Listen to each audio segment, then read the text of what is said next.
ভারত ও পাকিস্তানের মধ্যে সম্ভাব্য যুদ্ধ থামানোর জন্য কৃতিত্ব দাবি করেছেন যুক্তরাষ্ট্রের president Donald Trump. ৭ July white হাউসে ইসরায়েলের প্রধানমন্ত্রী বেনিয়ামিন নেতানিয়াহুকে স্বাগত জানানোর সময় একথা বলেন ট্রাম্প। এ সময় সাংবাদিকদের জানান, তার প্রশাসনের কূটনৈতিক প্রচেষ্টার কারণেই দুই দেশের মধ্যে যুদ্ধ এড়ানো সম্ভব হয়েছে। ৮ জুলাই দ্য ইন্ডিয়ান এক্সপ্রেসে প্রকাশিত এক প্রতিবেদনে এ খবর জানা যায়।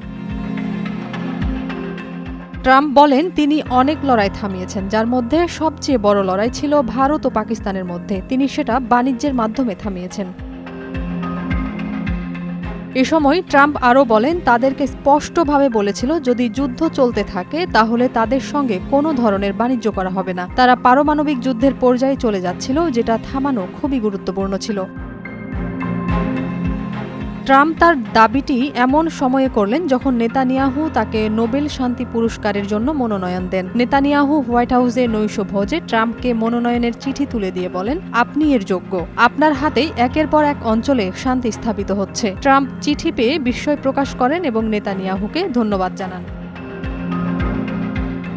তবে ভারতের প্রধানমন্ত্রী নরেন্দ্র মোদী ট্রাম্পের এই দাবির সঙ্গে ভিন্ন মত প্রকাশ করেন। এর আগেও ৪ দিনের ভারত পাকিস্তান সীমান্ত উত্তেজনার সময় ট্রাম্প যুদ্ধবিরতির দাবি করেন, কিন্তু মোদী ট্রাম্পকে জানান যে ভারত কখনো যুক্তরাষ্ট্রের কোনো মধ্যস্থতা চায়নি, এমনকি কোনো বাণিজ্য চুক্তি নিয়েও কোনো আলোচনা হয়নি।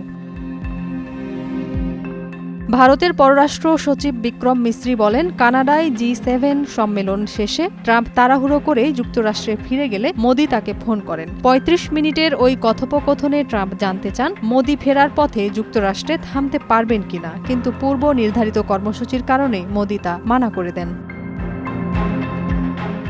বিক্রম মিশ্রি বলেন, প্রধানমন্ত্রী মোদি ট্রাম্পকে স্পষ্টভাবে জানিয়ে দেন যে কোনো সময় যে কোনো পর্যায়ে ভারত যুক্তরাষ্ট্রের মধ্যে বাণিজ্য চুক্তি নিয়ে কোনো আলোচনা হয়নি। ভারত পাকিস্তানের মধ্যে যুদ্ধবিরতি নিয়ে যুক্তরাষ্ট্রের কোনো মধ্যস্থতার প্রস্তাবও আসেনি। পাকিস্তানের অনুরোধেই দুই দেশের সামরিক বাহিনীর বিদ্যমান যোগাযোগ চ্যানেলের মাধ্যমে সরাসরি আলোচনা করে যুদ্ধবিরতি হয়। ভারত কখনো কোনো মধ্যস্থতা মেনে নেয়নি এবং নেবে না। এ বিষয়ে ভারতের মধ্যে পূর্ণ রাজনৈতিক ঐক্যমত্য রয়েছে।